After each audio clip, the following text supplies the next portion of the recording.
Olá, seja muito bem-vinda a mais um episódio do podcast Reencontro, lugar onde a gente fala sobre como fazer esse caminho de volta para você. E hoje a gente vai falar sobre a importância de separar o que é seu e o que é do outro.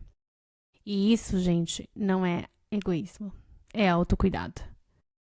A gente precisa conseguir sair desse lugar de que cuidar de si, de que se respeitar e se priorizar é de alguma maneira uma expressão de egoísmo. Não é. Discernir essa diferença impacta positivamente em todas as tuas relações, inclusive e especialmente na sua com você mesma. Mas, óbvio, uma mulher bem cuidada, uma mulher que se respeita, uma mulher que sabe separar o que é dela e o que não é, vai construir relações mais saudáveis com o trabalho, com a família, com o marido, com os filhos, com os amigos, enfim. Esse aprendizado de separar, de saber diferenciar o que é seu e o que não é, te ajuda em todos os aspectos da tua vida. E, infelizmente, um dos padrões que eu mais vejo nas mentorias, nas mulheres que eu atendo, é justamente o de tomar os sentimentos, expectativas, medos, desejos, sonhos, inclusive, dos outros, como se fossem seus. E aí, enquanto você está misturando o que é do outro e o que é teu, você não consegue colocar limites com clareza e segurança, ter discussões difíceis sem desabar emocionalmente, falar o que pensa sem ser agressiva, colocar as suas necessidades de forma objetiva e clara para que o outro consiga respeitar, para que o outro consiga atender, e muito menos saber com clareza o que você de fato quer. E enquanto você não consegue, por exemplo, colocar as suas necessidades de forma objetiva para o outro numa relação, o outro não consegue atender, porque ninguém tem bola de cristal. E às vezes a gente fica achando que ele, mas ele deveria saber. Não, mas ele deveria perceber que eu fiquei chateada, que eu fiquei triste, que eu tô cansada, que eu... Não, a gente precisa ser adultas o suficiente para que a gente consiga colocar para o outro qual é a nossa necessidade. Isso a gente aprende muito quando a gente vai estudar comunicação não violenta, né? Tem 4 passos. Acho que em algum podcast eu já falei sobre isso. Tem 4 passos que a gente faz para que uma conversa difícil seja eficaz, eficiente e que de fato resolva o problema. E um deles, o último deles, é fazer um pedido claro, objetivo e possível. E também, enquanto a gente está perdida entre eu e o outro, e a gente não sabe muito bem aonde está esse limite, a gente não consegue saber com clareza o que quer de verdade. E enquanto a gente não sabe o que quer de verdade, a gente não age em direção a isso. E não realiza o que a gente veio realizar. Acontece, né, que a gente aprende o tempo inteiro, né, a vida toda, a ignorar as nossas emoções, os nossos sentimentos, os nossos desejos. Desde muito pequena, especialmente nós mulheres, a gente foi ensinada a se deixar de lado. A deixar de lado o que a gente quer, o que a gente sente, para agradar, para caber, para não incomodar. Hoje, inclusive, eu tenho várias vezes essa situação com a Júlia e me vem muito forte isso, do quanto a gente precisa ajudar as nossas meninas, trabalhar isso nelas. Tá tudo bem incomodar. Desde que a gente esteja incomodando porque a gente tá buscando algo que a gente quer, algo que é importante pra gente. Então, hoje de manhã eu tava na cama com o Arthur, porque ele tinha tido pesadelo e tal, e eu fui lá, né, atendê-lo, e de manhã a Júlia acordou, e eu perguntei, filha, você quer deitar aqui com a gente? E ela falou, não precisa. E eu perguntei, não precisa porque você não quer, mas não quer incomodar, ou não quero? E aí ela ficou, não, mamãe, não precisa, vai ficar apertado. Eu falei, não precisa. Você quer? Se você quer, a gente dá um jeito. Não precisa se preocupar em não incomodar. Não é teu papel. Não cabe a você. Se a gente não conseguir atender o teu desejo, a gente vai falar. Mas se você quer, então pede. E, enfim, ela ficou nesse não precisa, mas E trabalhamos essa questão de que, às vezes, quando a gente quer algo, tá tudo bem a gente pedir. E tá tudo bem incomodar o outro. O que a gente precisa saber é se a gente realmente quer. Isso sim é nosso trabalho. O trabalho do outro é dizer sim ou não pro nosso pedido. Mas é nosso trabalho saber o que a gente quer. E pedir, né? O peça e receberás. Se a gente não pede, porque tem medo de incomodar, porque não quer desagradar, porque quer caber dentro de uma expectativa, de um lugar onde nos colocaram, a gente não recebe. Então, a gente precisa cuidar muito com isso e a gente precisa cuidar com uma outra coisa também. Muitas vezes a gente sabe o que quer, mas a gente tem medo dos nossos desejos, porque às vezes eles parecem grandes demais. Eles têm a tendência de querer nos tirar desse lugar pequeno que nos colocaram. E aí entra um medo, né? Entra o medo da visibilidade, a grande ferida das mulheres. Esse medo de chamar atenção, porque a gente também foi ensinada e a gente carrega crenças muito profundas da nossa ancestralidade de que chamar atenção é perigoso para uma mulher. A mulher mais bonita que chama mais atenção corre mais risco. Essa que aparece mais, sempre tem, né, várias histórias que... Tem inclusive uma que me marcou muito, a história de alguma conhecida que contou isso, que na época da ditadura, ela tinha uma amiga que era muito valente, assim, muito corajosa, que falava sempre o que pensava. Que a voz, né, ela estava sempre se colocando nas reuniões, nas discussões e tal. E durante a ditadura essa menina desapareceu. E aí o pai dela traz isso como um exemplo de, você tá vendo? A fulana falava demais.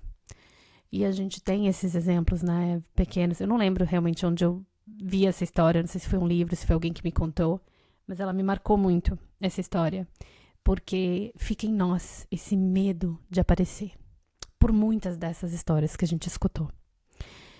E a gente acaba, né, aceitando viver a partir do que os outros acham que é importante para nós, a partir do que os outros querem e precisam. As nossas necessidades, os nossos desejos, os nossos pensamentos, opiniões vão se tornando menos importantes. Isso é um lado, né, da questão. Então, temos esse lado de aprender a agradar, de aprender a não incomodar, de aprender a não chamar atenção. O chamar atenção perigoso, o aparecer demais como perigoso. E tem um outro lado, que também nos ensinam que autocuidado é ir ao salão, é fazer exercício, é ir tomar um café com as suas amigas. Pode ser isso? Claro que pode ser. Mas não é só isso. O autocuidado que mais traz a sensação de leveza, de auto-amor, de se sentir bem mesmo consigo mesma, não é esse de cuidar da sua aparência para ficar mais agradável. É o de aprender a colocar os limites saudáveis nas tuas relações. É o de reaprender a assumir a tua voz e de discernir o que é seu, o que é do outro. Porque quando esse pai contava para a filha a história da menina que falava demais, né? Ou quando a mãe contava para a filha a história da amiga que era muito bonita e aparecia, e que isso representava um perigo, não é o medo de quem está escutando a história que conta aqui. É o medo de quem está contando a história.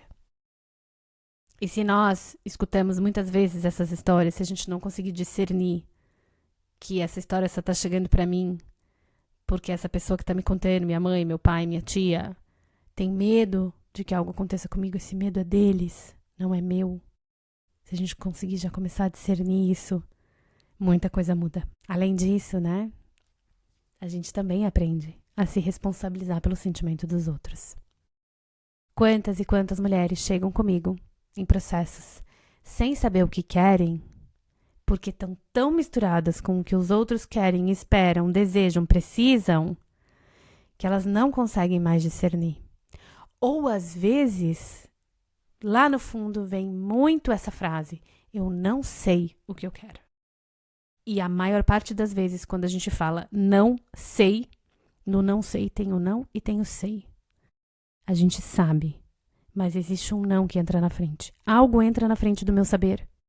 E a maior parte das vezes esse algo pode ser uma expectativa que eu acho que eu tenho que cumprir, o desejo do outro que eu não quero desatender, que eu não quero incomodar, que eu não quero desagradar. Então, esse não sei o que eu quero vem muito carregado desse não conseguir discernir o que é meu e o que não é. Esses dias eu atendi uma mulher para uma leitura terapêutica de mapa astral, que eu chamo.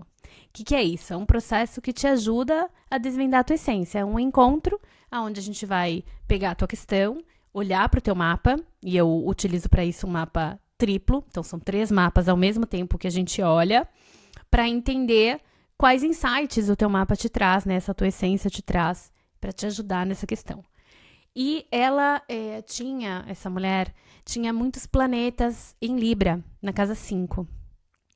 Ou seja, a casa 5 fala sobre os nossos projetos pessoais. A casa 5 fala sobre como que eu reconheço os meus talentos, como que eu reconheço essa identidade que é minha, esse eu sou, né? E ela, então, com essa Libra ali, o que ela mais precisava trabalhar nessa casa é conhecer esses talentos, isso que é dela, essa autoimagem, né? E potencialidades, habilidades, enfim, e equilibrar isso nessa balança que fala sobre o nosso relacionamento com o outro. Não é à toa, né, que Libra rege a casa 7, que é a casa dos relacionamentos com o outro, que é esse lugar onde eu estou no outro. Como que eu tô no outro? Quem sou eu quando eu tô com o outro? E essa dança entre aprender a se relacionar com o outro sem esquecer quem somos, sem passar por cima das nossas necessidades. A balança é uma balança porque vem lá do mito de Mate, da deusa Mate do Egito, na entrada do Reino dos Mortos, que ela pegava a balança e colocava num prato da balança uma pena e no outro o coração do morto. E para que o que os egípcios acreditavam é que para que eles pudessem entrar nesse reino dos mortos, o coração precisava ser mais leve que a pena. E muitas vezes, eu estou trazendo o exemplo dessa cliente, mas eu acho que esse é um exercício que serve para todos nós. O que deixa o teu coração mais leve que a pena? O que está pesando nessa balança da tua vida que não é teu, que é do outro? A gente precisa aprender a equilibrar essas necessidades e a reconhecer o que é de fato nosso, o que faz de fato o nosso coração mais leve que a pena. É preciso coragem. Coragem vem de coração em ação, para que a gente consiga colocar esse coração leve à frente das nossas decisões e das nossas ações. Curioso também que o signo de Libra, né, no seu lado, numa expressão não saudável dele, ele traz essa indecisão. Por que indecisão? Por que numa balança entre o coração e a pena existe uma indecisão? Porque eu não sei o que carrego nesse coração. Porque às vezes, ao invés de uma pena do outro lado da balança, eu tô colocando todas as expectativas dos outros. O que eles esperam de mim, o que eles não esperam. Então, gente, aprender a fazer essa conexão com você mesma e discernir o que é seu, o que é do outro, não é egoísmo. É um dos mais profundos atos de autocuidado. E é isso que vai guiar e sustentar relações baseadas no amor e não na dívida. Relações baseadas no amor e não no poder. E um dos que eu chamo de quick wins mais potentes do processo do reencontro, ou seja, as viradas de chave mais rápidas que a gente pode fazer, é quando a mulher começa a separar o que é dela e o que é do outro. Porque é a partir daí que ela começa a conseguir ter conversas difíceis com o marido, com o chefe, com os pais, sem se perder. É a partir daí que ela começa a conseguir colocar limites saudáveis com o filho, com o marido de novo, com o chefe, com o trabalho, com as amigas, sem se perder. É a partir daí que ela ganha essa força, é a partir de saber o que é meu e separar isso do que é do outro, é que a mulher começa a ganhar força para colocar limites com clareza e segurança. E a partir daí, o que acontece de lindo? a energia dela começa a ser preservada, a ponto dela poder focar nos próprios projetos, a ponto de chegar mulheres para mim que falam: Ana, a minha vida não mudou, eu continuo tendo as mesmas responsabilidades, a mesma rotina maluca, mas eu me sinto muito mais leve. Isso existe, gente, isso acontece, isso é possível. Eu vou te ensinar um exercício, na verdade são 4 exercícios bem simples que eu faço com as minhas mentoradas a cada encontro e que vão te ajudar a ganhar mais clareza nesse âmbito. Mas lembra, tá? Como tudo, é uma prática e é um processo. Quanto mais você fizer, mais fácil fica. Reconhecer o que é seu e o que é do outro mais rápido, você vai chegar nesse lugar de saber. Eu vou explicar aqui rapidinho como é, mas se você quiser uma meditação guiada minha para passar por esses 4 exercícios dentro de um estado de consciência, de crescimento e de prosperidade, entra no link que eu vou deixar aqui.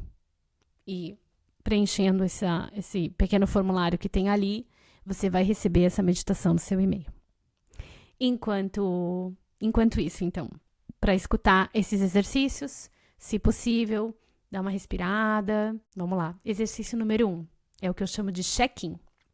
Então, a ideia é que aqui você pare, respire, se conecte com você mesma e perceba quais pensamentos você está carregando hoje. Quais crenças, sonhos, desejos, medos. O que você está carregando nessa tua mochila hoje, agora? Eu falo hoje, agora, porque à medida que você for fazendo esse exercício ao longo de dias, você vai perceber que às vezes o que você carrega nessa mochila muda. Tem coisas que vão estar sempre ali, tem coisas que, depende do dia, vão estar ali com você.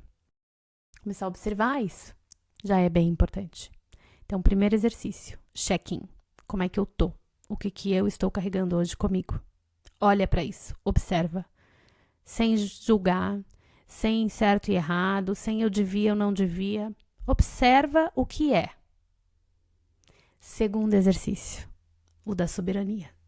Olha para tudo isso que você está carregando, que você já reconheceu, já viu, e exerce a tua soberania. Escolhe o que você ainda quer carregar.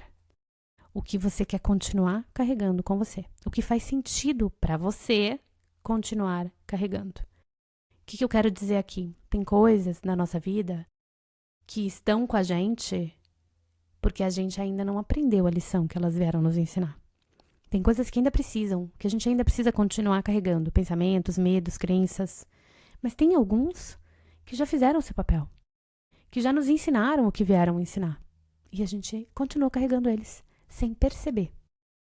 Quando a gente não se auto-observa, quando a gente não faz esse processo de conexão interna, a gente carrega um montão de coisas que já não são mais necessárias. Simplesmente pelo hábito de carregar. Então, exerce a tua soberania agora e olha para tudo isso que você identificou e escolhe o que você vai deixar ir e o que ainda precisa ficar com você na tua jornada. O terceiro exercício que a gente faz, que normalmente eu faço na meditação, mas você pode fazer em qualquer lugar, na meditação a gente observa uma floresta que a gente imagina na nossa cabeça. Mas você pode fazer esse exercício de observação quando você, por exemplo, encontra alguém. Observa como é que tá essa pessoa. O que essa pessoa tá te trazendo? Ela tá nervosa, ansiosa, ela tá preocupada, ela tá tranquila, ela fala bastante, ela tá mais quieta, ela escuta o que você tá falando ou não, enquanto você fala, você vê que ela já tá pensando em outra coisa. Observa as pessoas. Observa situações. Chegou numa reunião, observa como estão as pessoas. Como está a disposição da mesa, como elas estão sentadas, que atitudes elas têm, que feição elas têm.